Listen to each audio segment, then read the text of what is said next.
Morning, everyone. No. Shane, could I ask you to open the meeting for us? Kei ngā ranga tira tēnā rā koutou tātou katoa kua katau mai nei roto i tō tātou hui i tēnei wā. Ngā mana whenua tēnā koutou. Ahau nora, ko tukuna atu he karakia whakapū mau i a tātou. E papaerangi e papaera. Kia tūruki mai te maru atua nui he ai o nuku, he ai o rangi, he ai o matua. Tēnā e te tāhuhu atua nui. Tā wharauhia mātou i roto i tēnei hui hui. Kia tae mātou te eke panuko, eke tangaroa ki ngā kaupapa e ngā kau nui tāna, wawatu nui tāna, e tēnā, huri noa, tēnā. Takahia rānea hou, turu ohiti whakamaua kia tēnā haunge, hui e, Tāki e. Kia ora tātou. Kia ora, Shane.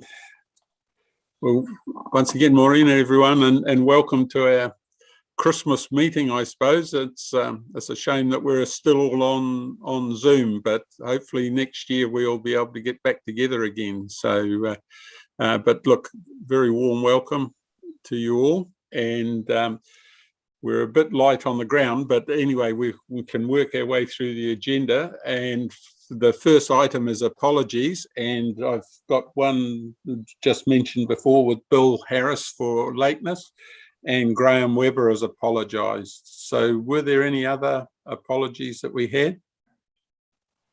Not at the moment. Okay. All right, so if I could just have a mover and seconder for those apologies, please. Liz and Andrew, all those in favour? Aye. Just a wave. Thank you. Carried. The next item on the agenda is item 2, which is disclosures of members' interests, if there's any. And there is none from the looks of it. Any late items anyone wants to bring up? Your Worship, we may just want to talk about when the first meeting is for next year, just at the end of the meeting. Okay. All right. Thanks, Gary. So you can just basically give us a date and we'll see that it suits everyone. Me, Jim, can I just interrupt for a tick? Yeah, sure. Did you get my email this morning? Yes, sorry. So I have to be sneaking away, so my apologies for sneaking away earlier. I hope it doesn't interfere with our quorum if the meeting hasn't finished. No, because we'll still have 3 council. Yeah. So thanks, Susan. Sorry, I didn't mention it before. Oh, that's all right. Good day. Yeah. Thank you. Yeah. So there's no late items. So confirmation of the order of the meeting. Is everybody happy with the order of the meeting? So just a mover and seconder to confirm that. I'll move. Why and hope I second. All those in favour? Aye. Carried. Aye. So the confirmation of the minutes of the 1st of September. Can I have a mover and seconder to receive those first? And who've we got? Andrew's moved and seconded. Hope I. All those in favour? Aye. Say aye. Contrary. So it's carried. So just moving through those minutes, just page by page. First page. Any comments or any issues that you want to bring up? That's page 2 of 7. Third. Your Worship, sorry. Yes. I was going to provide an update on, I think it was item 5 of the September minutes, if you'd like. It's with respect to that minute that has been added around right of first refusal. That matter was raised at the June and September meetings, and this I think that minute was added in respect to that. Well, just as an update, I understand that the property strategy is under development and will be presented to council on the 14th of December. I'm advised that the property strategy doesn't include a right of first refusal. The agenda for that meeting will be available on the 9th of December. That property strategy is also going to be raised at the Audit and Risk Committee on 6th of September as well, and that agenda is available on the 2nd of December. So yeah, I just thought I would mention that at this stage. I don't know whether you have any comment you want to make on that, Your Worship. Yeah, Gary, thanks for that. And Galen, you might be able to remind me as well. In the past, council always used to notify Ngāwi Tupua Waipara of any properties that were going up for sale before we actually put them on the market. That was correct, wasn't it? Yep, that's right. Yeah, so I suppose from council's perspective at the moment, where the properties are not derived from the Crown, where there is a first right of refusal, that the feeling is that for us to get the best return for our properties, they need to follow our policy for putting them on the open market and getting the best deal that we can for the ratepayers. So it's felt that that first right of refusal can actually inhibit that, but we've got no objection to actually keeping everybody informed on what properties that we or have identified for sale, and there's no urgency in terms of selling properties. We've always got plenty of time.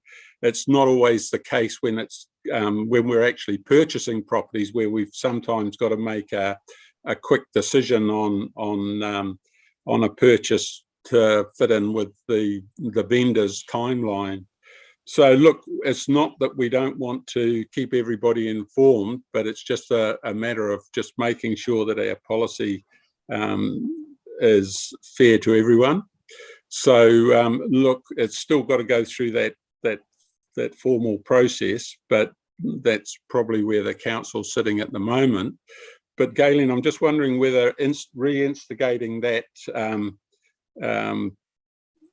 former practice of notifying you of actual properties that were coming up for sale, whether that would be a good idea. Have you got any ideas on that?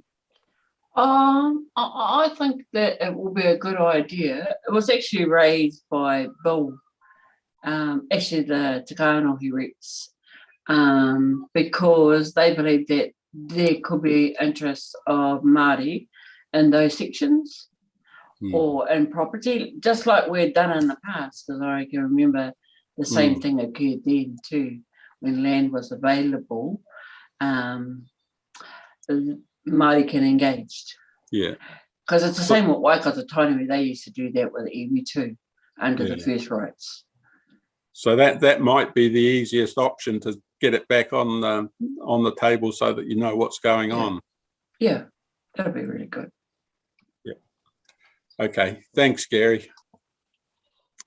So moving on then, I did get through to page 3 and then had to backtrack. Might have been going a bit fast. Page 4, page 5, 6, and 7. There's not much on 7. So if everybody's happy with that, can I have a mover and seconder that they're a true and correct record? Somebody, Liz. I'm happy to move, Jim. Yeah, Liz just beat you, Susan, but seconded by Susan. All those in favour? Aye. Contrary? Carried. Thank you for that. The next item on the agenda is 6. Galen, that's a verbal report. Yeah, thank you, Jim. So on behalf of Ngāwi Tupua Waipara, we wish everybody a Merry Christmas and a Happy New Year, first and foremost. But probably there's not much we've had such a lot of things going on that have actually been coming out of the council, and it's really just trying to catch up with it all. It's all the spatial plans and everything else seems to come out one after the other, and so we're always caught on the hop with it. So we're trying to work out how to deal with that. So that's a relatively new thing for Ngāi Tōpū, even though in the past we've had plans that have come out to us, but they've come out at different times, not literally one after the other, which is what's occurring now. That's probably the worst thing we've had to deal with. But otherwise, our meetings with the staff have been very good for both of us, I think. So the other thing that I wanted to raise was around the trust board membership of the ICC. Well, actually, there are no members of the trust boards on the ICC currently, and I'm not sure what's happening with that. And the other thing I wanted to raise is about we have not completed a marae hui, which is what we wanted to do at a Parawera, because the kaupapa for that was actually around the council papakainga. Yeah, so we haven't done that, and that's just because of COVID, and the marae is still not open. Yeah. Yeah. Yeah. Well, COVID's really causing a problem all the way around, isn't it? So, and Galen, we just have continual need to comment on programs that central government is pushing down the track at the moment. So it's just never ending, or seems to be. So I fully understand the concerns. But Gary, did you just want to comment? Yes, thank you, Your Worship. Yeah, with respect to the trust boards, we make those seats available, but they don't always have people that can fill them, and they haven't been able to. But we'll keep that dialogue going. I know Maniapoto, I think Shane might be able to confirm, are in the process of making an appointment to this committee as well. They just haven't formalised that at this stage, I understand, Shane? That's correct?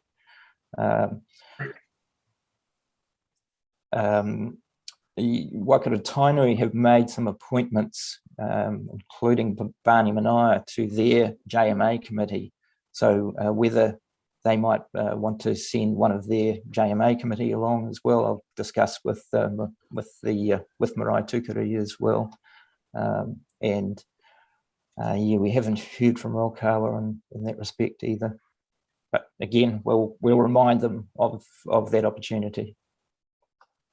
Gary, can you just raise with Marae, because the other person that was appointed to the JMA from Waikato Tainui was actually Dale Morgan. That's right. Yes. Yeah. Yes. So she might have potentially one of those two might have time, or be able to represent Waikato Tainui on the committee. They have an appointing committee though, Gary. They appoint to all committees, but they can only appoint if there's been a profile sent to them on the committee.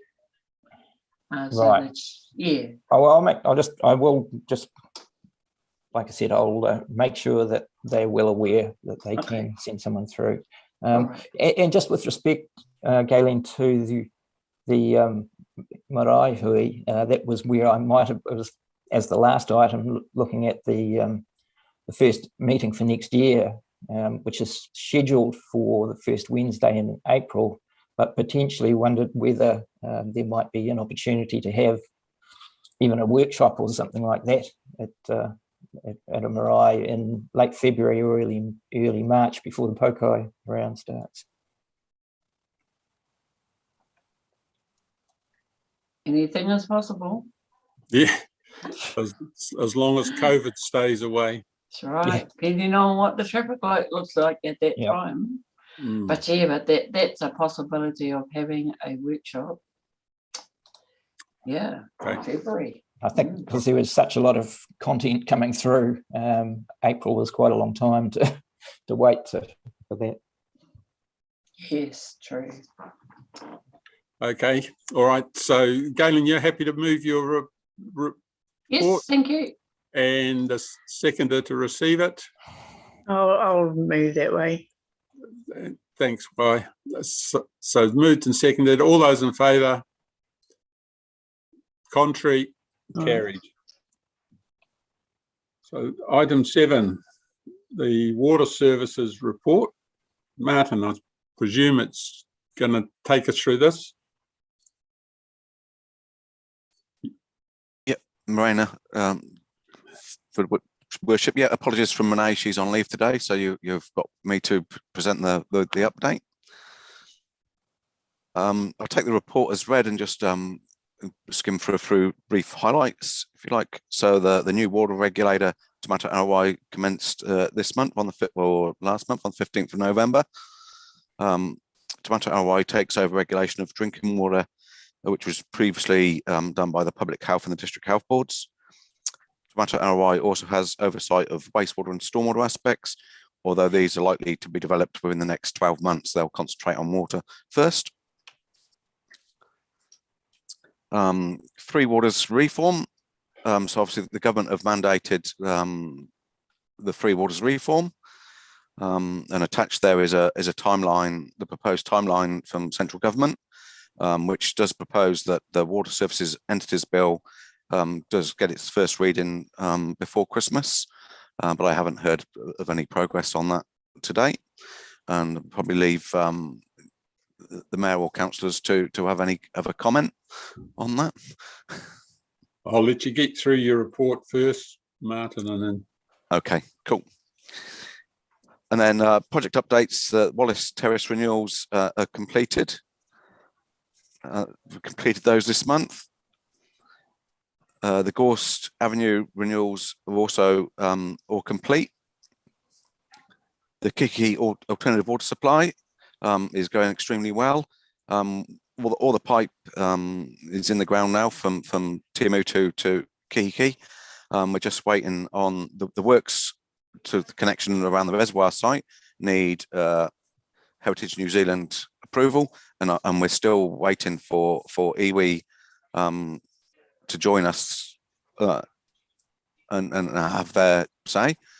So I think that was Manapoto were doing that, but we've not got anybody yet. And I know Gary's working to try and solve that issue for us. Sorry, was that the Kiki one? Yep. Yeah, just sort of delayed a bit with Harold unfortunately being in hospital at the moment. We're just trying to find another representative.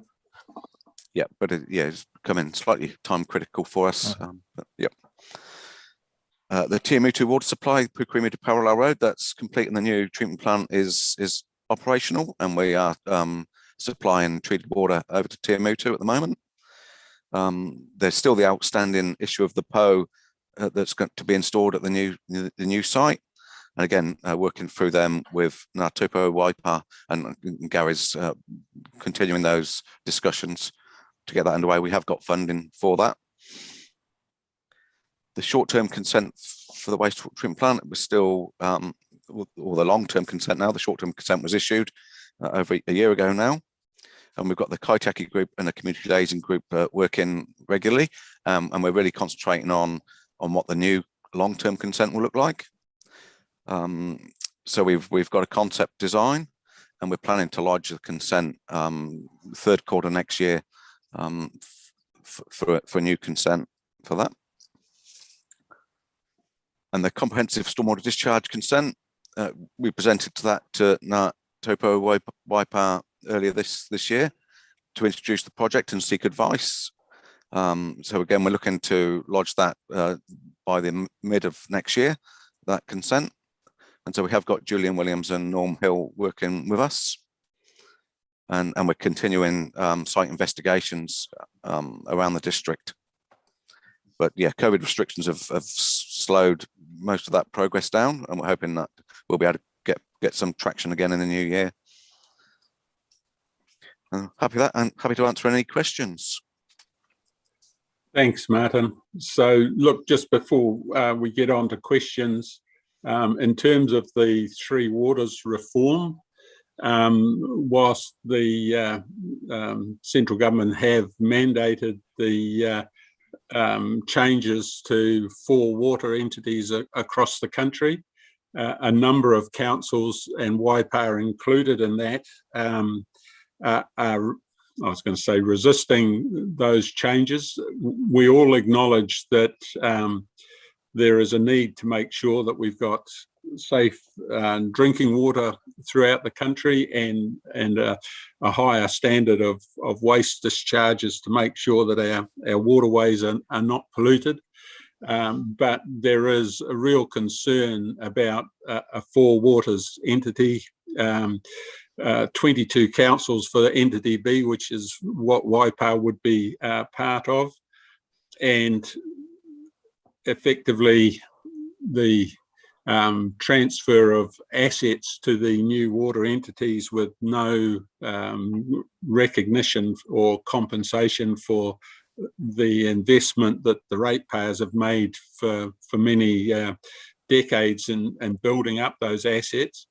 But it's more the management and governance, I suppose, of those water entities.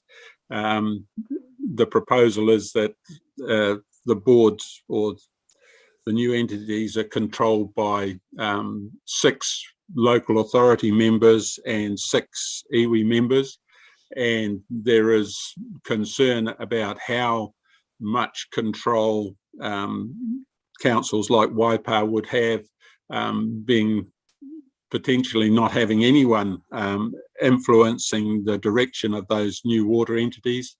And I had I suppose it was an informal meeting with Hamilton City, Waikato, and Linda from Waikato Tainui, and Linda Tiaho's concern was very similar to I think local government, is how can anybody have any influence over such a big organisation, and in fact from Tainui's perspective, it was I suppose the scale of the entity was too large, and they weren't supportive of the new entities. So across the country now, there is quite a lot of resistance building from local government. Initially, the option of opting out or opting into the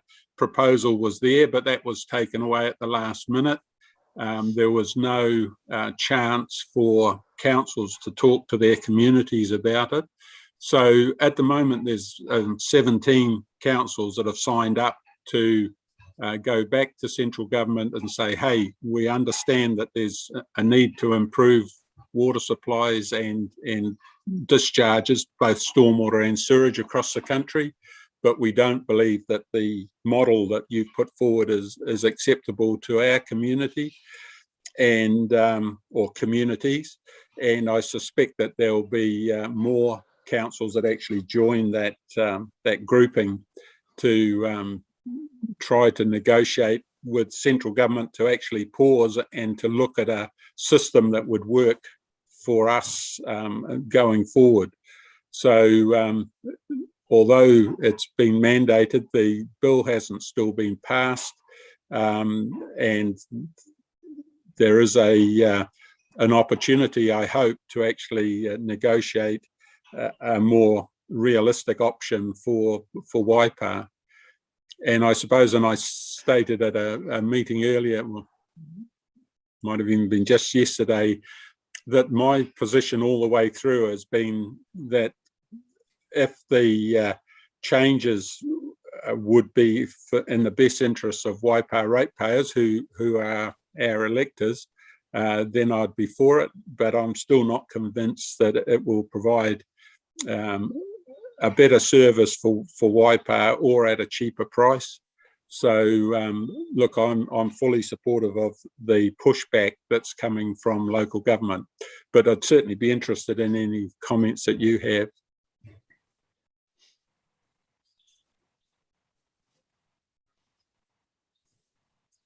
No. Were there any other questions then on that report of Martin's?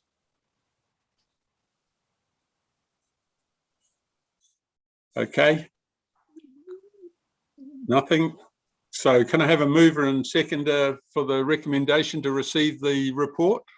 I'm happy to move, Jim. Susan and Andrew. All those in favour? Aye. Contrary? Carried. District Plan Work Programme, item 8. Who's handling that for us? Kia ora, Oh, sorry, Joe, I didn't see you in there. So, yeah, I just popped in.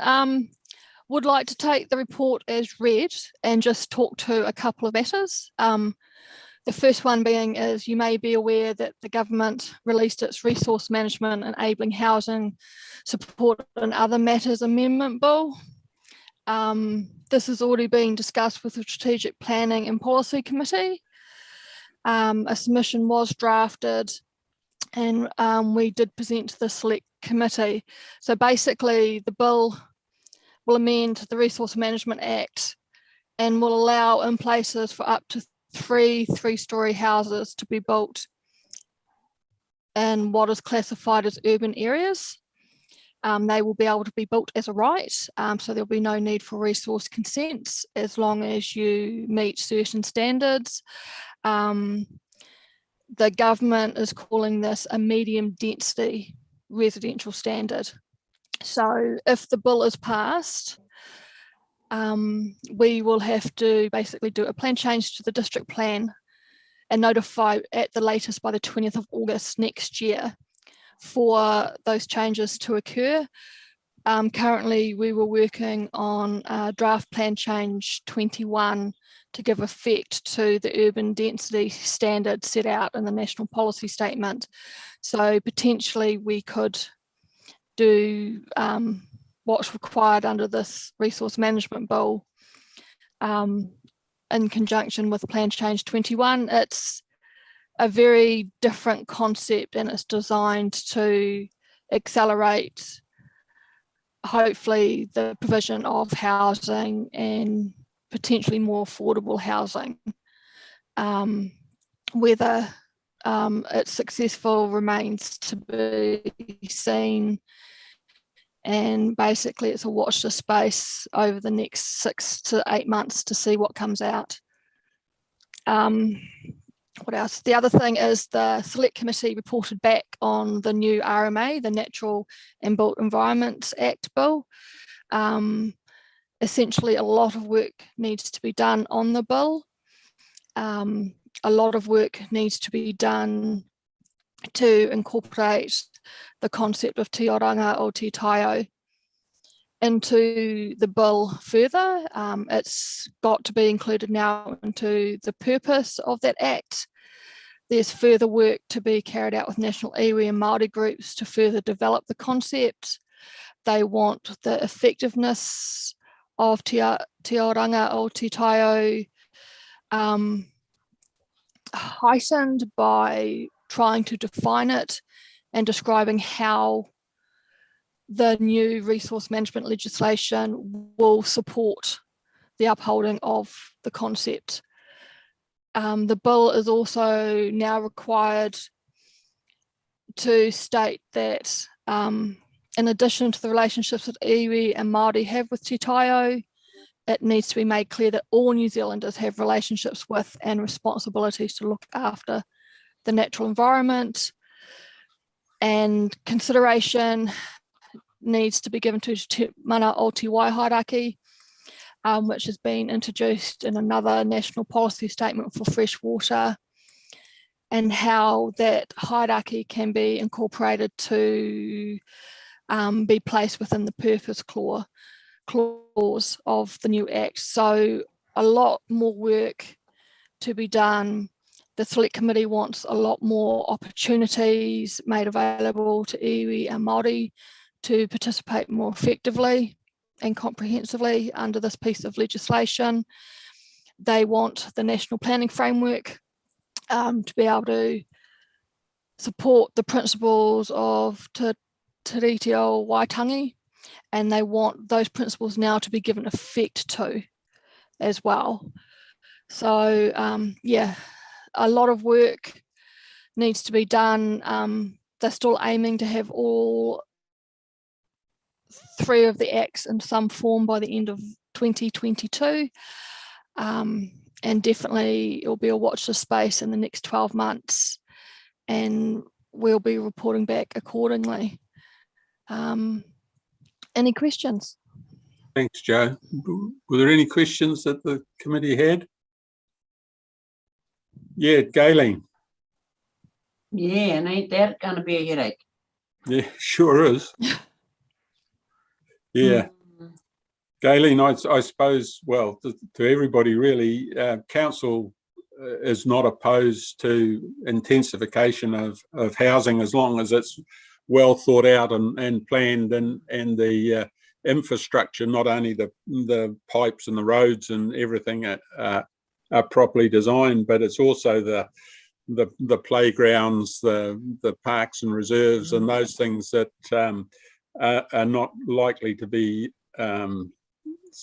sufficient, I suppose, if people start just building additional houses on sections now, and what impact that's going to have on the neighbourhoods. So we think there'll be a whole lot of perverse implications on what's being proposed by central government, and I think everybody agrees that we need to get more housing for people. That's absolutely the case, but just to have a knee-jerk reaction and propose that you can build three-storey houses on existing sections and not have an adverse impact on the social standing of those areas is crazy, really. So we're pushing back in terms of the proposal, but obviously making provisions in our own district plan to enable higher density. But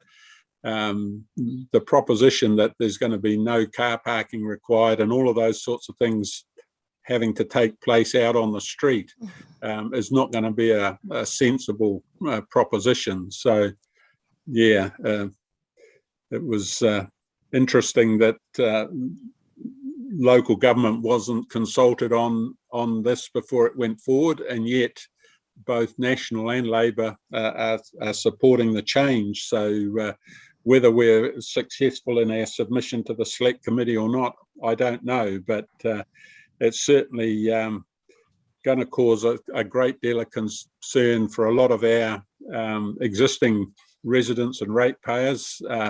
If you start getting big houses, well, tall houses, not necessarily big, built on pretty much on the boundary, it's only a 1 metre setback. The overshadowing, the loss of views, all of those things are going to cause a significant issue for existing residents. So, yeah, as you said, Galen, isn't that going to be fun trying to control that? But that's where we're sitting at the minute. Yeah, the concern is they've only kind of dealt with one part of the issue, which is the provision of housing. I'm fortunate enough that I have stepchildren who live in the UK, and they're in a very intensified area, but they're also within 500 metres of a massive park with their green spaces, and they get parking permits for being residents. And this bill, it doesn't address the need that we all have as humans, that we want green space and we want to be able to walk somewhere, and whether it's staring at horses or, playing in a park. And this bill doesn't require that in conjunction with the intensification, and you could end up with the old housing projects that they used to have in London, where it was just concrete block buildings and no outside area. And I mean, we're all human, and especially with lockdown and the traffic light system continuing, we all have a need to be able to go outside, even if you just stand in your driveway and breathe in the air and stand in the sun. So yeah, there's definitely concern there, because it's not a coordinated approach across the board for what you need with housing. So historical urban values that we could lose too, in the projects like that. People have got used to living in historical way. Yeah, so these developments tend to could shift that, and I'm not completely sure everybody's going to agree to that either. I think you're right, Galen. There is a demand for the traditional quarter-acre section, for want of a better description, but there are a lot of people now looking for higher density, which is fine. If you're a young couple or an elderly couple that don't want to be looking after gardens anymore, but they still need access to the open spaces. So we've got to make provision for it, and especially along main transport corridors and things like that, where there's good public transport. But to mess up what's already there traditionally is not a sensible approach, in my opinion. That's for sure. Yep. Welcome, Hazel. I saw you sneak in there. Okay, were there any other comments on the... Okay. I just wanted to ask Joe. So, the question will be asked, so where's the resource to iwi to get their heads around all that? That is something that we have indicated to government, as like, where's the resourcing, where's the ability for iwi to upskill and be able to dedicate people to doing this. David Topman, who's the principal advisor in strategy, and I talk quite a bit about the fact resourcing needs to be available to iwi to upskill and be able to designate people. But council also will need to upskill and designate certain people. I mean, at the moment you have Gary and Shane who do such a wide variety, but moving forward with all the different dimensions that are coming through in the new resource management legislation, this enabling housing bill, you know, for me, it raises a lot of concern that iwi and local government aren't ready for it because we don't have the resourcing and we don't have the funding we need to put resourcing into it. And I know when I worked for Okawa, you know, there was me doing all the policy work across the Waikato, across our rohi. And I think government now needs to be aware of that. And they need to be aware that, you know, the trusts don't have a policy team of 20 people. It might be one person. And they need to resource accordingly. And they need to provide assistance and help.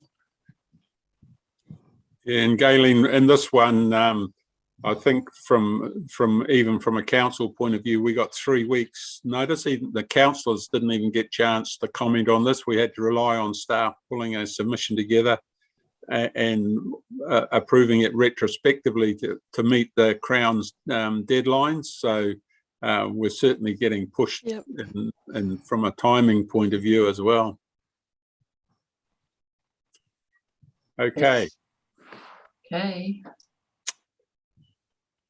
So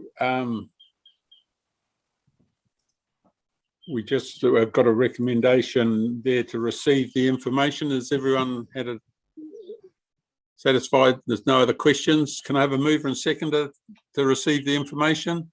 Moved Marcus and seconded Hopai. All those in favour? Aye. Contrary? Carried. Item 9, update on economic wellbeing and strategy review. Who's handling this one? Is it Steve, is it? Good morning. Yeah. Good morning. Maureen, your worship, members, councillors and staff. For those that don't know me, called Steve Takawingo. I am Business Development Manager for Waipa Council. I work primarily in business growth and attraction for Waipa. My paper, my PowerPoint and the latest quarterly economic update from Infometrics is in your agenda. So if I can take my report as read, and I'll just talk to to some of the highlights, if I may do that. Thanks, Steve.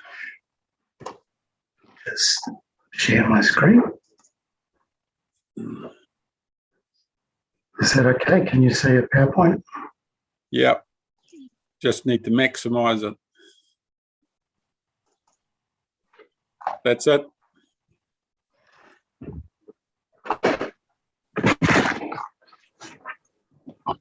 Okay. The refresher, the economic wellbeing strategy is underway. This is a verbal update on the process and an opportunity to input into the early development of the strategy. We've formed a business advisory group to provide some sector input, and there will be workshop opportunities for members and councillors. The current strategy was adopted way back 2012, prepared in consultation with partners, stakeholders and sector representatives, and we will use this approach again, seeking some expert opinion on the way. Workshop will be, strategy will be workshop with elected members in the new year and brought to council for approval at the May 2020 meeting. A working vision for the strategy, which we might like to discuss, is a plan to create a diverse, resilient and sustainable economy that serves the needs of our current and future community. To identify key economic issues and risks going forward, and there's plenty of those. And the strategy will support activity that promotes the vision above, and while also supporting community outcomes based on the four well-beings. And to support the YPA's vision, community outcomes, external priorities, and you've seen those coming through the other strategy development that's in progress. So the economic wellbeing is in the economically progressive part of the economic wellbeings. It integrates with creating vibrant communities and leading the recovery of Waipa. There's a number of strategies that you have seen or are coming that support our vision and community outcomes, and in the circle box at the bottom, environmental strategy, transport strategy, Waipa 2050 growth, and the economic wellbeing strategy. We have moved a little bit to we have moved to economic wellbeing from economic development. Economic development is predicated on growth and GDP growth, but there are other things going on in our economy and our community, and we need to take account of those. So what's changed since 2012? We've been recognised by a high growth district, Tier 1. The re-inclusion of the four wellbeings in the Local Government Act, and Council's intention to be a strategy-led organisation. So a global pandemic has created uncertainties around the future structure of the economy. It's changed the way we live our lives. And a new government with high ambitions for change is moving at pace. There's an acceptance of climate change and sustainability as fundamental issues for policy direction and action. And this strategy will integrate with those other strategies that also will be coming before you. And there's a strong sentiment to grow the economy and community in a way that's more diverse and resilient. Grow back better.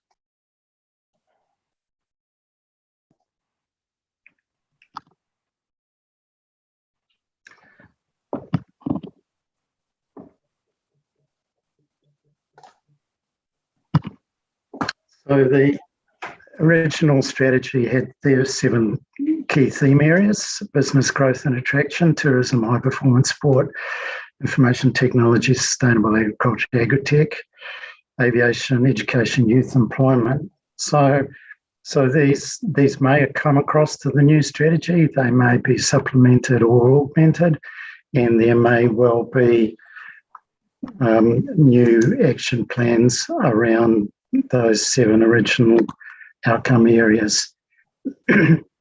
So the strategy is council-led with sector input from a business advisory group, and the overall strategy be considered by key partners, stakeholders and elected members. The business advisory group will include Maori business owners, business-facing organisations, Chamber of Commerce, eyesight, and business and local business. Sector groups including tourism, high-performance sport, technology and agriculture. These have been important growth sectors in our economy. Mana Whenua, Te Waka and Hamilton Waikato tourism. These groups sometimes have their own produced plans, which will inform the development of the strategy, and we'll be looking at ways for those groups to contribute and provide input and direct our strategy development. Next steps of the strategy. Intended to have a couple of business advisory group meetings with also with elected members, and the purpose of these is to provide external support. It's external and sector input. Early ideas will be brought back to council by the end of the year, possibly in the Friday update, and then discussions with wider stakeholder groups in February, March next year. Some verbal updates next year, and strategy presented for adoption in the May council meeting. So there's any questions now and discussion. Those are the wellbeing measures from the wellbeing budget and the Treasury framework, and that's largely what council is following, along with our own vision and strategy. So if I can stop sharing my screen now. Steve. I'm really interested in some wider discussion. Any comments, anyone? Galen.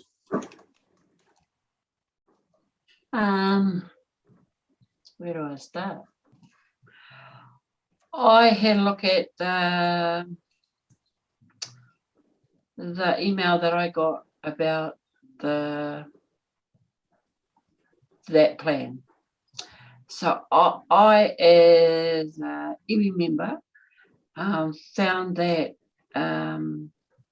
very difficult to understand what it's asking of me.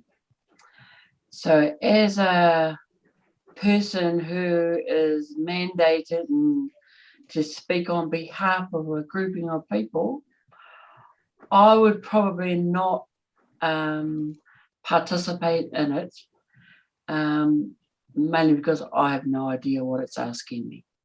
And I wouldn't like to commit people by anything that I say in it, that the council would think that that's iwi feedback, because it wouldn't be at all, because there's been no opportunity for iwi itself to have a look at it, and I find that really difficult when you're doing it in a whole group, to try and, because what we would like to do is to try and tease out the impacts to iwi rather than the overall of it, and get an understanding of that from that viewpoint. And not to say that we're not interested in the community at large, it's just that if we speak on behalf of a hapu or an iwi, then that's the view that we need to share. But I found that I couldn't because I didn't understand any of it. Yeah, I didn't understand enough to commit our people to replying to it, and so I didn't attend. Hey, Galen, hey, thanks for those comments, and I think they're really valid, and we need to break it down and come back to you with a, I'll say, more understandable request, I suppose, on what we're looking for, because it's really important that we do actually get the feedback from everybody. So look, I'll make a commitment that we will break that down and get so that it is at an understandable level, if you like, so that it's clear what we're asking for, because it's not just business development, as Steve touched on. It's more than that. It's a social well-being, which is really important. So Liz, I see you've got your hand up, and Kirsty, I think you also indicated you wanted to speak. So Liz. Yeah, thank you, Jim. Look, I think this is probably one of those presentations where it doesn't fit Zoom land. I think that if we were in a room, we were able to discuss it and, you know, talk through ideas and suggestions, that would be far better suited for this piece of work. So I guess when we do bring it back, perhaps we just wait for a time where we can meet in person and that we work through each kind of section, because I don't think that it just doesn't suit the Zoom forum at all. I think it's really, really hard to have any kind of proper discussion, and yeah, I think it's a bit hopeless, really, to be honest. So that's what I think is probably one of the biggest barriers that I can see. Yeah, thanks, Liz. Kirsty?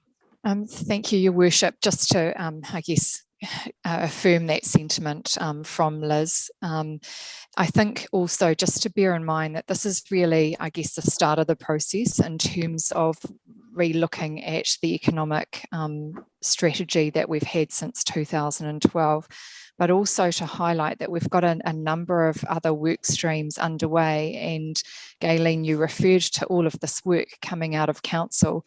For us, one of our biggest focus pieces of work is on the development of our community spatial plan.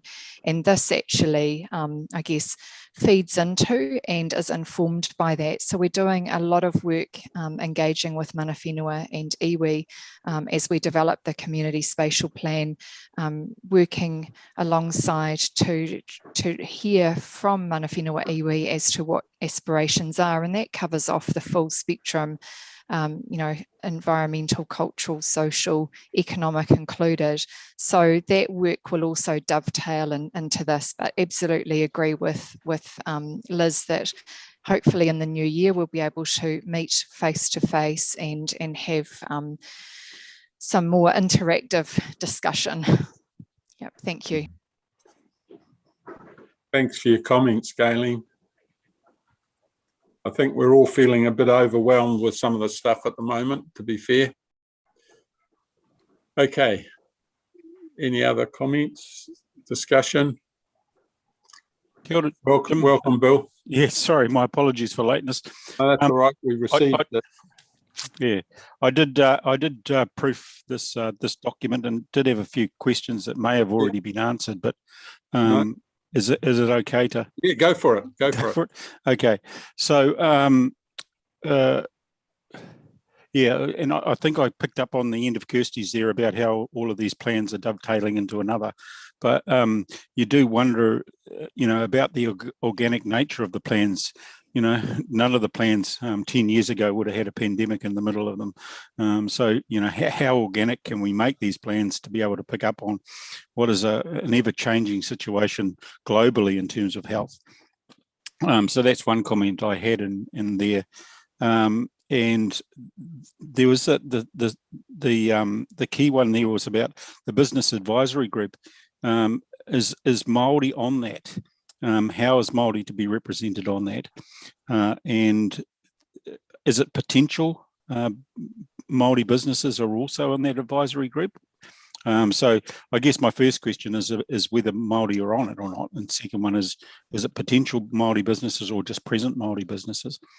And the key thing, the other one I was interested in is where it talks about iwi asset holding organisations. If I could just make the point that Apakura, I don't believe, is an iwi asset holding organisation at present. We've got it. So I did wonder about how we would input under that tag or that label. So I did have something on that, and I'm assuming that you're talking about again about Waikato Tainui in the main, because I know that Maniapoto are still putting together their current economic strategies. So yeah, I did wonder where it talks in the plan about the current iwi economic strategies, whose those might have been, and how they were put together. And there's lots of opportunity for feedback, but I do wonder, I do like feed forward stuff as well. Yeah, thanks, Bill. So resetting to be strategic, there's that issue about, situations change and being able to be organic in that space as well. Thanks, Bill. I'll get Steve. Do you want to answer some of those questions if you can? Yeah, sure. Sure, there are in our identified business advisory group, there's a number of current Maori business firms. There probably needs to be a forum for emerging business and kind of incubator businesses. We don't have an incubator in the district. We don't. It's hard to work with new business in these groups. Iwi asset holding companies, we'd like to talk to all groupings, not only holding companies or Tainui tribal groups. So there are quite a number of groups have plans. It's probably fair to say that there's more environmental plans than business development plans, but there are business intentions and opportunities for all of these groups. Waikato Tainui, of course, is a big group, but it's not the only group, and it's not the only group that we would want to talk to. Concerns about global issues is a really massive one. I mean, we had quite a satisfactory strategy for 10 years. Nothing much changed, but now everything's changed. So our strategies has served us well. We've got an amazing economy, but not all sectors and not all people have done well under the Infometrics report on an amazing economy. So we know that, and that's why our shift to wellbeing is an effort to focus more attention on everybody doing better. I think that's all I can answer in that area. Yeah. So both Steve and Bill, in terms of potential business opportunities, how are we going to identify those and include those, Steve? That was, I think, the question Bill was asking was realistically, we've got a good handle on existing businesses, but the new and emerging ones are more difficult to capture, I suppose. Yeah, I think the first question is what's the most effective way to communicate with the whole community? And we're all a little bit over Zooms, and I could have 50 people on an invite list and get 7 people. So it's hard work in a Zoom environment to have these discussions. At the same time, I wouldn't like to bury people in paperwork because, you know, I can produce 100 pages in no time, but no one wants to go there. So let's try and look for a kind of, maybe in the new year, a better way of talking and communicating and having some really personal conversations with everybody involved. Okay, so Bill, have you got a suggestion on how to contact these groups? I think that just the opportunity in knowing what's actually available and what is around and what is able to be done and the ways in which we do that. So, yeah. You know, I know. Sorry, Steve, I wasn't there for your presentation, but you know, connecting as a person driving this, I think that's great. And if we know have anyone that you know wants to be and sees themselves as being part of this this plan going forward, then you know having Steve's details to be able to give them to them is a great way to go, I think. Yeah, and I'm always happy to meet anybody that contacts me and talk about what we're doing and getting information out there. Okay, all right. So thanks, Jim. Yeah, thanks, Bill. So were there any other comments on Steve's presentation and report? So we have a recommendation or two recommendations there, A and B, to receive the information. Can I have a mover and seconder for that? Moved Marcus and seconded Liz. All those in favour? Aye. Contrary? Carried. Item 10 is the draft transportation strategy. And I'm looking around for someone. Rachel, are you handling that? Thank you very much. Hand it over to you. Kia ora koutou, His Worship the Mayor, elected members and iwi representatives. I've got a short presentation, if I can just share my screen with you. Thank you. Just one moment.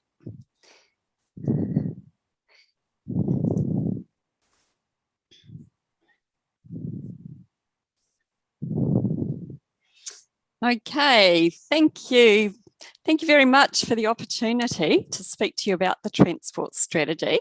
We're now really pleased to have a draft strategy and a short presentation to share outlining the transport strategy for discussion and feedback today.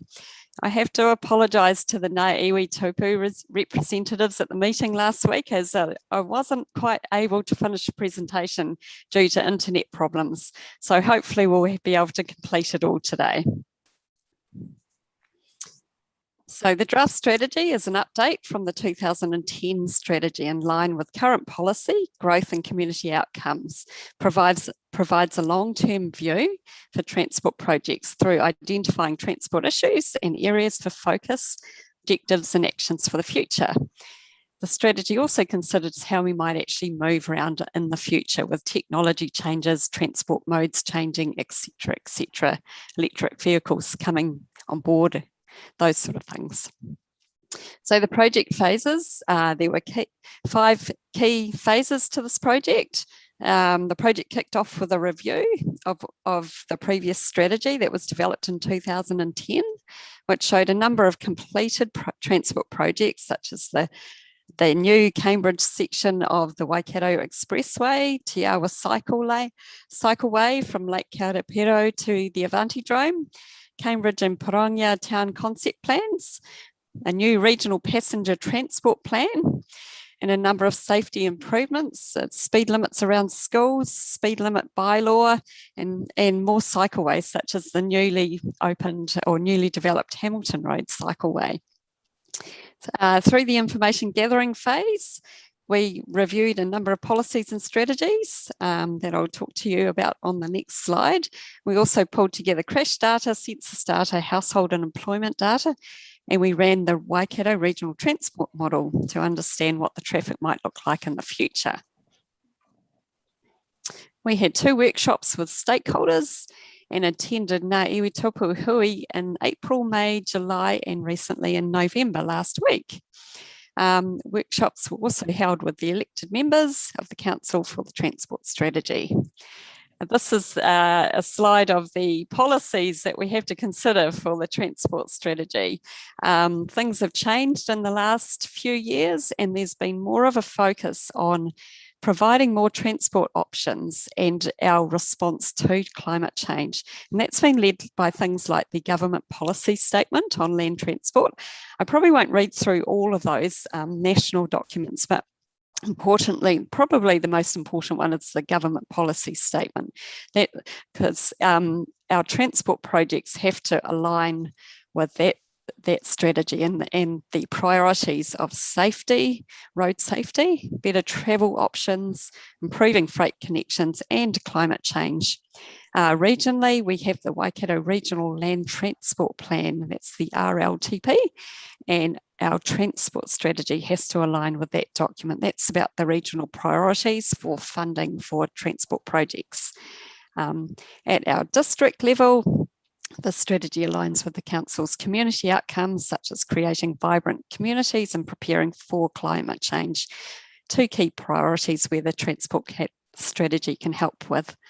The transport strategy will also help to inform the Council's community spatial plan, and that work is currently underway. This is the strategy structure that we followed. We developed a vision. We had focus areas that were pulled together from talking with iwi and stakeholders. We identified objectives and outcomes, and we prepared some high-level actions. This is the vision. It has been proposed. The vision was workshop with iwi and stakeholders and elected representatives.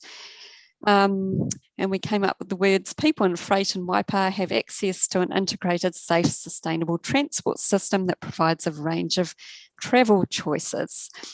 We were also very grateful for the whakatauki provided by Ngā iwi taupu representatives iha te me nui o te au, e tangata, e tangata, e tangata. People are at the centre of our solutions, highlighting the need to understand where people in Waipa travel and their differing transport needs, and working in partnership for the transport strategy outcomes. Feedback. We're also really grateful to Ngā iwi taupu iwi representatives through the hui for feedback on issues that were important for us to consider for the transport strategy. Those included things such as heavy traffic and trucks going past Kihi School, and the possible need for the future, a need for a bypass through Kihi, speed around schools in Marae, particularly obviously rurally as well, lack of licence appointments for new driving licences, to actually get appointments to actually kick off the process to get your driver's licence. Concerns around rural areas in terms of safety and access, incorporating e-bikes, mobility scooters, etc. into planning, mobility parks taken up by able-bodied people.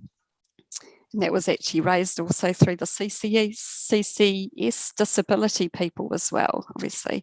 Very important to have those free for people with disabilities. Lack of bus services between Te Awamutu, Cambridge, and particularly destinations such as the Waikato Hospital and the University of Waikato as well.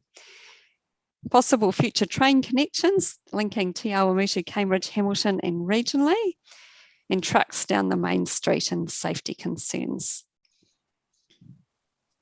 So those particular issues were pulled together with into key issues, and we came up with 5 key outcome areas. Number 1, responding to climate change.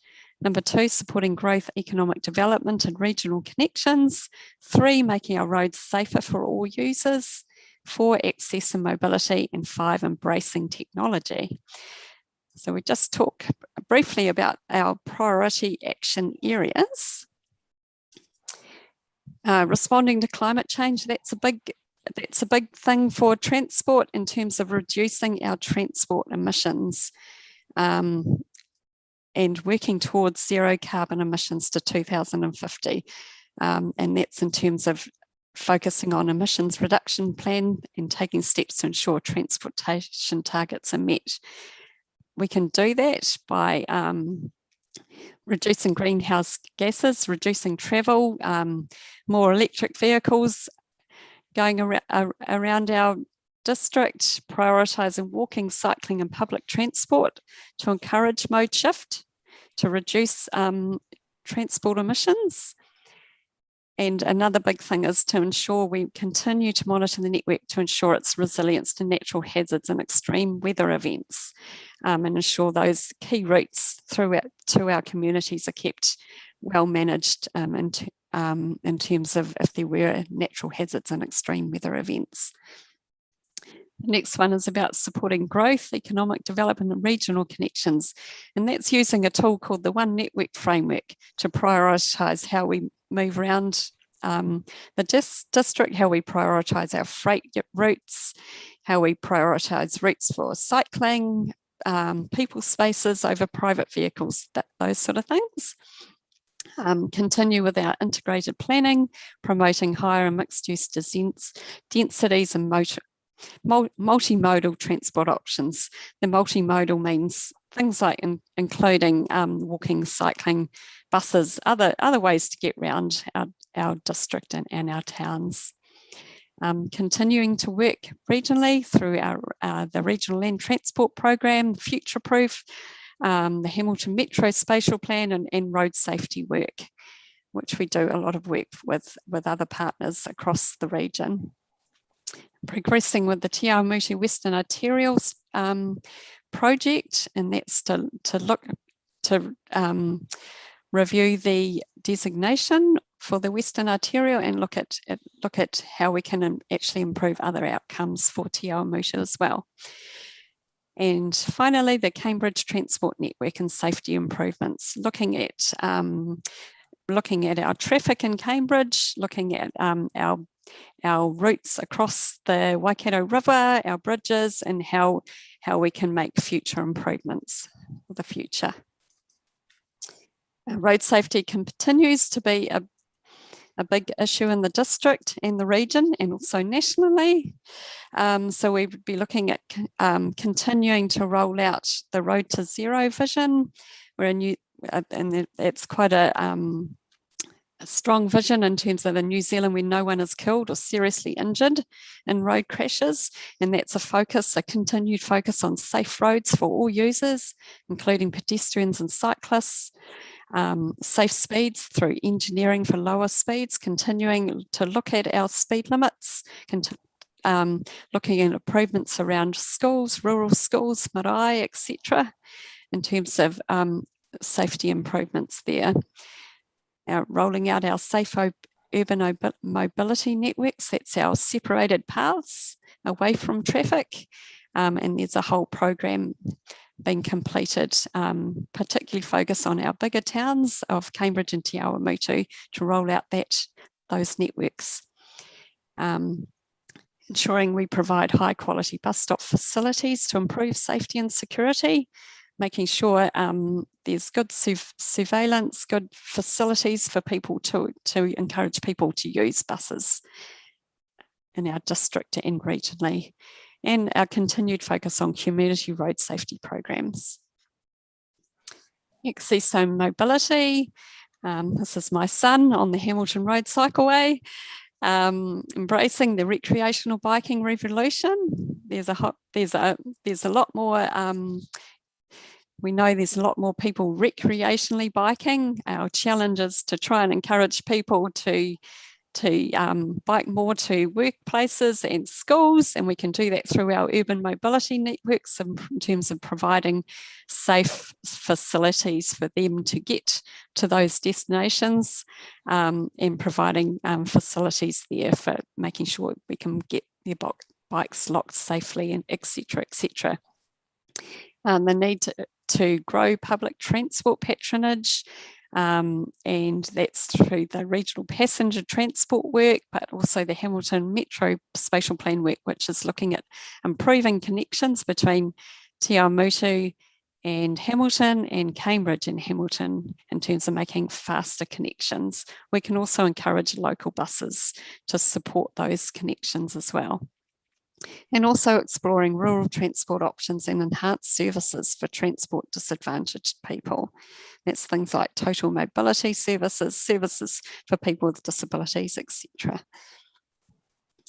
And our last area of objectives, embracing technology. This is, as we know, transport is changing, and we are starting to see electric vehicles. We'll start to see changes to supporting technology to help and assist people into public transport or mixed ways of travelling in the future. This diagram just shows examples of how people might travel in the future.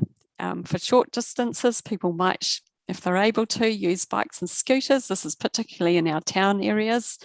There might be ways that we can just dial up and use local on-demand services, sort of Uber-style networks to travel further distances. And we might also investigate car sharing schemes that we could use to do regional and longer trips, particularly in the weekends and things. So those are just sort of examples of those. How we implement the strategy, we've got a whole lot of indicators there that we can keep track of the strategy. There's a whole lot of acronyms in this next stop point, but basically there's a whole lot of regional projects and district-wide projects where we can incorporate and implement project actions through these.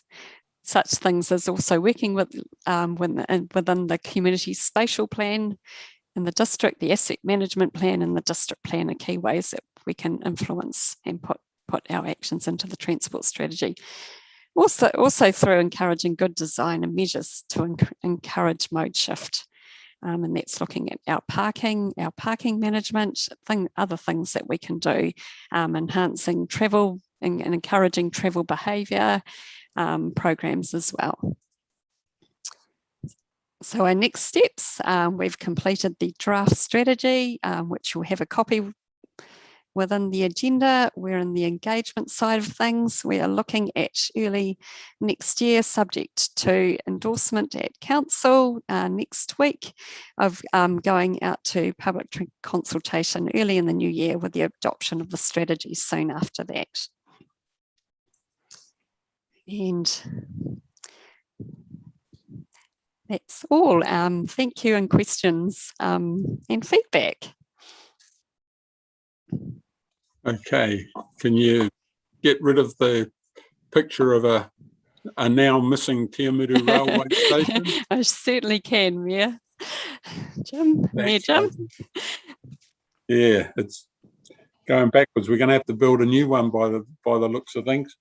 Yeah, I mean, that was, I think that was taken away in the 1980s, I believe.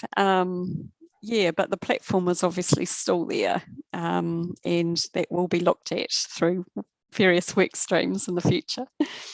Yeah, and it was a shame to get rid of it. We could have turned it into a house for somebody, seeing yes. people living in it anyway. Yes. Okay, so look, it's going out for public consultation. Is there anything you need from the committee today? Any comments, any feedback that people might have? Yeah, Gaileen's waving a hand, so. I do. When I was in Ngarawai the weekend, they've got a group of boys down there and they travel on their horses. Yep, they ride their horses around Ngarawai and they graze them in a paddock across the road from the marae. That's fantastic. And, yeah, so when I had a conversation with them, they said because they don't got to feed their horses, they've only got to walk them, to exercise them, but that's their main transport, the horse, and they even go to Huntley. That's fantastic. I understand that through the parks networks, and that could be mentioned, and those connections with parks routes where we are looking at improving connections, such as Pirangia Cycleway, and things like that. And improving horse and bridle trails around the district. So Yeah, that'd be again, good. it's a bit of a gain with the urban intensification, the ability for that to go on. Kihi is an area that used to have quite a few people out there with horses, and they're now losing their spare paddocks for grazing purposes. So it becomes a bit of a challenge, but Yeah. and we haven't got a hitching rail in town anymore, I don't think, so No. which is a problem. But yeah, look, any modes of transport other than the internal combustion engine has probably got to get a tick, doesn't it? Yes, absolutely, Mayor Jim. Yep.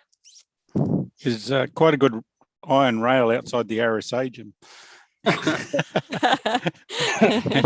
And I was in there the other day and happened to mention to Lou that you've got to go past all these mobile scooters to get up to the RSA these days. So certainly parking for mobile scooters close to the door or the ramps is a pretty important component of that. So yeah, thanks for that, Bill. Yeah, definitely those connection facilities, and some of these e-bikes and electric scooters, they're not cheap either. So it's sort of making sure that if we're going to encourage people to use them, then we provide the facilities for people to lock them up safely too. Yep. Okay. Look, I think we've obviously all got to have a change in mindset in terms of transportation. I can't see in New Zealand, with our population the size that it is, that we're ever going to do away with some form of private transport, whether it's electric cars or not. But with our, I suppose, culture of moving around the country and deciding we want to go to the beach in the morning and heading off, trying to rely on public transport's not going to work. But certainly those short trips, which we can do on buses or shared cars or whatever, is going to be a step in the right direction. But yes. Yeah. So any other comments anyone has? All right. Hey, thanks, Rachel, for the update. Thank you, everybody. So we have a thank you for the opportunity. No, thank you. So we've got a recommendation there to receive the information. Can I have a move? Gayleen, seconded Andrew. All those in favour? Contrary? Carried. Thank you for that. Thank you. Have Thanks, a good day, Rachel. everyone. Thank you. Bye. Thank you. The spatial plan progress, Kirsty, I presume. Tēnā koutou katoa, thank you, Your Worship. Just with regard to the report that you have on your agenda, I'd like to ask that be taken as read. It has focused on matters that may be of interest to mana whenua and iwi. So I'll just speak to those very briefly. With regard to this work stream, which is a key part of phase 2 of this project, which will take us from September through until October 2022. We have a mana whenua iwi work stream. We have developed an engagement plan, and we also have engaged Stephen Wilson as an external advisor to guide us in terms of how we effectively engage with mana whenua and iwi. So we've had the first round of hui focused on providing an introduction and overview as to what the Waipa Community Spatial Plan is and what we are hoping it will achieve. Talking about working in partnership with mana whenua and iwi, providing discussion on membership to the PCG. So we had members that were appointed on an interim basis, and I'll come back to that. And then looking at gaps. Coming out of the 3 hui, there was a lot of really valuable feedback. So we've taken that away, and one of the things that we looked at was how we capture Māori aspirations within this plan, and we had an introduction to an interactive GIS tool. So we have followed that up, and we have a dedicated wānanga which is scheduled to be held this Friday, the 3rd of December, and the purpose of that will be to further explore those suggestions, areas where mana whenua and iwi might like to share information with us and see that captured. There was some conversation about how we protect information that is shared, and we have developed up a statement that will be provided to attendees prior to that wānanga on Friday. We're hoping that we'll be able to get that out later today. With regard to the PCG, so that comprises elected member representation, Mayor Jim, Deputy Mayor Liz, and Susan O'Regan as chairperson of the Strategic Planning and Policy Committee sit on that PCG. And we've previously discussed with you mana whenua iwi representation, so feedback from this committee and ngā iwi tōpua waipa. On that basis, Gayleen, Portal and Bill were put onto the PCG as interim members. That was discussed through the hui, and a further suggestion was made that Harold Maniapoto and his nominee alternate be put forward to be members of that PCG. So there is a PCG meeting later today, and that is one of the recommendations that will be considered and determined. With regard to the role of the PCG, it's to provide approval as to project milestones and deliverables. It's to act as a sounding board and to provide guidance. It's to provide feedback on engagement material, and also to make recommendations to elected members who are the ultimate decision maker with regard to the development of this plan. So happy to respond to any questions that you may have, but otherwise possibly just leave it there. Thanks, Kirsty. Were there any comments? Gayleen, just a question, how do you think it's going so far with the consultation that we've had? Yep, because we talked about spatial planning way back when the girls came to Ngāwitopu, way back when we were doing van changing then. So it's not a new space for us. Yeah. Yeah, I think it's okay myself. Yeah, okay. Yeah. All right. Okay. Hey, well, thanks for that. Bill? You know, I think it's been great that you know, the project team has gone out and we've had a lot of mana whenua come on to those Zoom conferences. So, you know, and it's good to see who is there in terms of iwi representation, and it's been great. I just wanted to, you know, pass that comment on to the other councillors and to Kirsty. Yeah, okay, thanks for that, Bill. So yeah, it's good to get the feedback and know that we're hitting the right spots, that's for sure. Good, thank you. Always more that can be done. Yeah, well, yeah, absolutely. All right. Well, Kirsty, I don't think there's any other comments, so I'll ask for a mover and second just to receive the information. Bill and Wythe, thank you very much. All those in favour? Contrary? Carried. Okay, item 12, Parongia Forestry update. I saw, I think Bruce, Bruce, an update on the forestry on Parongia. Yes.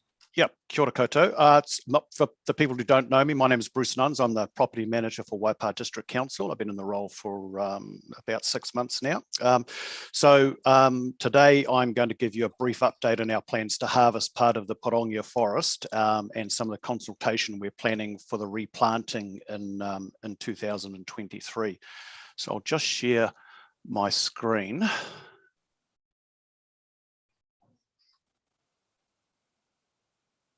Okay, is that up? No. Okay. Yep, you're getting there. Getting there now. Okay, so just so you've got the Parongia Forest Harvest presentation up there? Yep. Okay, excellent. Thank you.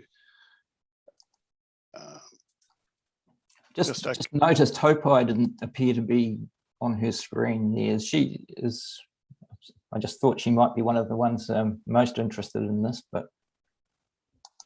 Unfortunately, it looks like Hopai. Oh no, she's not on her screen. Sorry, I thought she'd left. She's had to duck out. Yeah. Okay. Should I continue? Yeah, I think so. I think, Bruce, if Hopai might just need to get a one-on-one if there's any issues, but we can't hold up the meeting. Yep. Okay, good stuff. I can update her anyway. Oh, cool. Okay, so just by way of background, so council owns 284 hectares of forest land in Parongia. It's currently in 2 blocks, one off Sainsbury Road and the other off Titahi Roads. So we are planning to harvest approximately 43 hectares of the Sainsbury Road block. Just put up the plan attached there. So in pink, circled in pink, is around about 35 hectares. And the piece in blue is around about 8 hectares. So the line up here is Sainsbury Road. We take off onto the forestry tracks. So yeah, so there's basically 2 blocks on Sainsbury Road we're planning to harvest. So once the harvest is complete, we're going to be left with a decision about what the land should be replanted with. And we've got a range of options there, from radiata pine to mixed natives and a whole heap of other type of species in between. The replanting will be undertaken in the winter of 2023. And one of the things that we would like some help with is a decision about replanting. And we're going to do that in consultation with the Parongia community, iwi, and other community stakeholders. So in terms of the consultation process, we're planning to do this April to June 2022. And the main purpose of that consultation is to involve the Parongia community, iwi, and other key stakeholders in decision-making around the replanting of the forest. And the key objectives are to engage with stakeholders, resident groups, the wider Parongia community and iwi to make sure they're informed with and engaged in the consultation process. And so that we can, as council, there's a clear direction from the Parongia community, iwi, and other key stakeholders on the replanting of the forest for council to consider. And that's really just the sort of a brief overview of what we're planning in terms of the consultation. Are there any questions?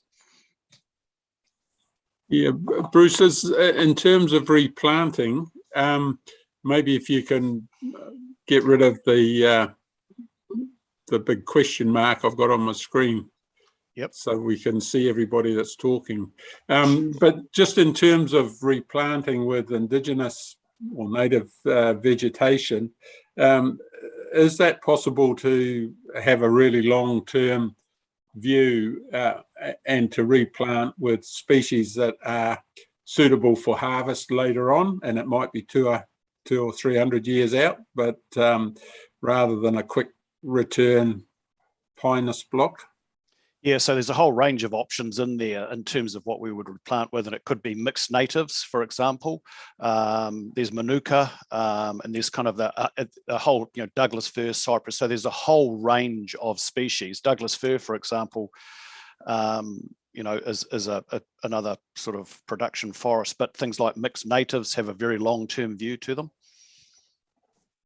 Yeah, okay. So are there any comments at the moment? But there will be that consultation round starting next April. Yeah, so we'll be starting the process around about April for a 2 to 3 month period and trying to engage and understand what the views of the community are.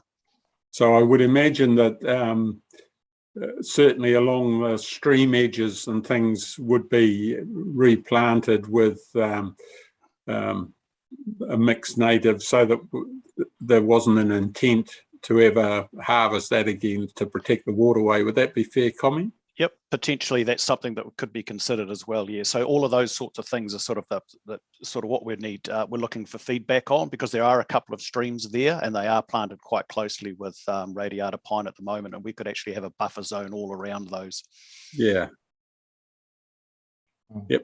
Okay, so they're the sorts of things that you'd be looking for comments back on. Absolutely. So that's what we're looking for feedback on, sort of what the community would like to see in terms of how we replant that. Yeah, and issues about, I suppose, public access. I know that the bike trails and walking trails up there, so the importance of keeping it open for the public would obviously factor in. Yeah, absolutely. So it's actually becoming a wider, getting a lot more community use. Horse riders, walkers, the mountain bike club, the number of visitors to the mountain is growing on sort of basically on a month-by-month basis. It's a very, very popular. Yeah, okay. And how long is the harvesting likely to take? It'll take 4 months, the harvest from start to finish. So there's some roading works that needs to be done. We've done a little bit of roading works this month, but there's some upgrades to the roads. So the actual harvest will take probably a maximum of 4 months, they're telling me. Okay. Just a comment, just that iwi is actually a treaty partner rather than a stakeholder. I just noticed all the way through it was listed as basically as a stakeholder, but we are actually an iwi partner. Okay, thank you. Noted that. So just making sure, hope I think you missed the front end of that, but that was the Sainsbury Road forestry that I'm assuming Reki will have quite an interest in the replanting of. Hope Sorry, you're on mute.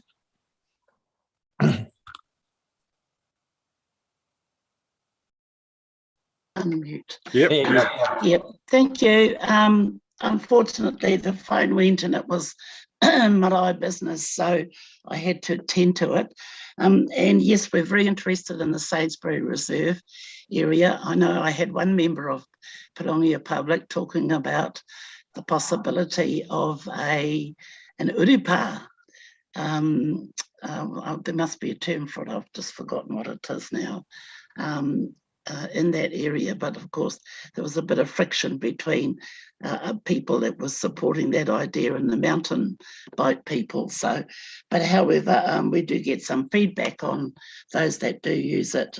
Incidentally, though, we'd like to be a bit more involved to have regular updates. So this is thank you very much, Bruce, for this item, and I would dearly love to have you come and talk to the marae people at Pirikiriki about it.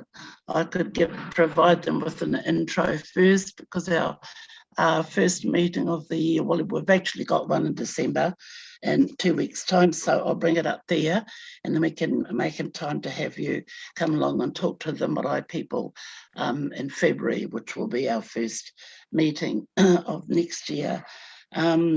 But yes, and we're not just interested in, well, we are interested in what's been happening there over the years, but we've still got whānau who were participants in the building of the road at that end of the mountain. Uncle George Sarank, of course, was one, and he actually had a lot of stories to tell about that. And one of my oldest brothers, who's in his 80s, he also was one of those that worked on the road. So of course, anything that happens at that end of the road, they're interested in. So I'd just like to say, I'm sorry I missed out on your talk just now, and the particular aspects of the reserve, etc. That you spoke on, but we will make contact again, Bruce, in the new year, and come up with our own conversations and invite you out to a meeting at the marae, which generally takes place on the Sunday, but we have been having Zoom meetings, so we'll see you again in the new year. So thank you, Jim, for that opportunity to input here. Yeah, that would be perfect. I'd be happy to attend a meeting. Thank you. Yeah. Thanks, Bruce. Gayleen. Hello, Mr. Nuns. Kia ora, Gayleen. Kia ora. Nice How to are see you again. I'm very well. Same. Very well. So this is going to be really a left-handed view on this. I would think that the council would have a relationship with the iwi, the hapu, the hapuri, who is affected by the Sainsbury Road planting. That way, whatever you ask any other iwi on the outside, they are always going to support it. They will always support whoever the whānau is that is closest to that development. Right. So, and as Haupai has just invited you to Pūrikiriki, now if the council is smart, they would utilise that discussion or that wānanga at Pūrikiriki and drive that. Because all iwi always work the same way. We will always support those who are most affected by any development. And so I think that this is an opportunity for the Waipa District Council to engage in their own back door first, and then with everybody else around it. From an iwi perspective, anyway, those are my views. Thanks, and Gail. I'm just so excited about this project. I just love trees. Thanks, Galen. Thanks for that sage advice, Galen, and that's definitely what's being planned by the sound of it. So if Bruce can get out to Pūrikiriki before the April kickoff for the general public, I suppose, conversation, that would be helpful for you, Bruce, anyway. So yeah, we've definitely planned to do that. Yeah. Anyway, Cool. Thanks, Galen. Yeah, cool. I'll make sure I'm there, Mr. Nance. Thank you. Good to see you again. We thought by going out there, Prongi, we would leave you over at Parawira, Galen. I know, I can take my whakapapa all the way across there. Okay. All right. All right. So just a mover and seconder to receive that information. Andrew and yep, second. All those in favour? Aye. Okay. Contrary, carried. Thank you. Great. Thank you very much. Thanks, Bruce. Okay, we're on to item 13 now.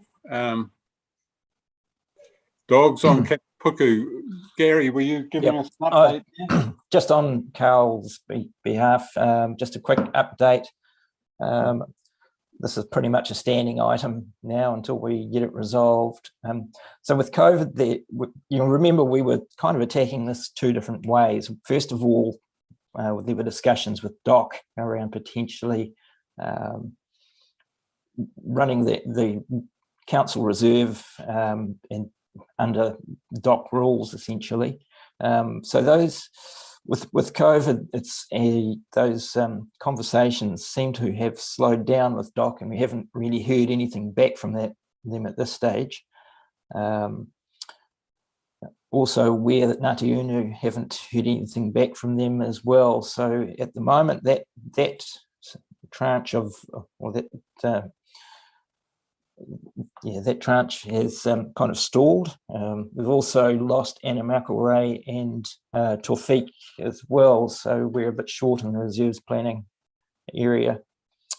On the other side of it, though, Carl's team is progressing with capturing all the proposed, well, basically looking at the dog policy across the district. They're capturing all the different changes that are required across the district, and there are a number of them. And they think they're going to be bringing that back to council for a workshop early in the new year. So you can start to see some progress on the policy anyway in the new year. Okay. So that's a nutshell. Okay, so look, this has been dragging on for quite some time. Is there anything that I can do talking to DOC to push that as that option? And can we get a firm date from Carl in terms of what he's doing with all of the other updates for the dog control bylaw? I'll work on a date. I know he has to get the strategy team have to pick it up and do work on it, but so I'll talk with Kirsty and Carl. And okay, and if there's anything I can do talking to someone in DOC, yep. then I couldn't see Shane as if he's still on the call, but he is waiting. Ngāti Unu are having discussions with DOC, but like I said, they're still just waiting to hear back, and that could be a COVID delay. Okay. But I'll talk to Shane and just see if there's anything that, if we can shake the tree any higher, if that will speed things along. Yeah, okay. We'll just try and bring it to a conclusion. Yep. All right. Well, that brings us to the end of the meeting. So, look, sorry, I did have that late item just about. Oh, sorry, Gary. Just through the chair, sorry, Mayor Jim, we just need to receive Gary's verbal update too. Thank you. Yep. Can I have a mover and second to receive that? Gayleen and Y, thank you. All those in favour? Aye. Contrary, carried. So, yes, sorry, your late item, Gary. Yeah, it's just, and I think I mentioned it earlier in response to Gayleen, that Council has set the first meeting as the 6th of April for next year. I think we had a discussion at Ngāwi Tōku that there was such a lot of stuff coming through that there might be some merit in meeting a bit earlier if we could. We traditionally leave that one, we don't go for the March one because the Pokai starts pretty close to that. But Gayleen, do you, and we did talk about maybe having a workshop or something like that, late February, early March. But any thoughts? I would prefer it to be earlier because there's a lot of changes for marae around posting of Pokai in March. Yeah, so I would prefer to have something not April. Can you do it earlier? Are we allowed to do that? Yep. February? Late February? Yes, that'll work. Shall we look for a date then and get back to you on that, but aiming to have it late February, if that works for everyone? We've got the commemoration on the 21st, so so yeah, if it was to be sort of later in that week, that what day do we normally have it? Wednesday. Yeah. So 21st, 22nd would be the 23rd. Okay. Well, look, without having everyone's diaries and calendars, but look, we'll try and aim in that week. Gary? Yep, thank you, Worship. You picked that up. All right. Hey, sorry that we haven't got our usual Christmas celebration, and the ham will be off by next year. Sorry. We'll have to get a fresh one. But look, Merry Christmas to everyone, and I hope you have a happy new year, and all the family whānau can come home, and COVID stays at bay, which is a real concern for everybody. So I think from Just Council, wish you all the compliments of the season, and hope everybody stays fit and healthy, and we don't have the big outbreak that everybody's predicting. So all the best for the holiday season. So before we close, Chuck, can you close the meeting for us? If he's there. Yep. I think Shane's gone, so. You're on mute, Chuck.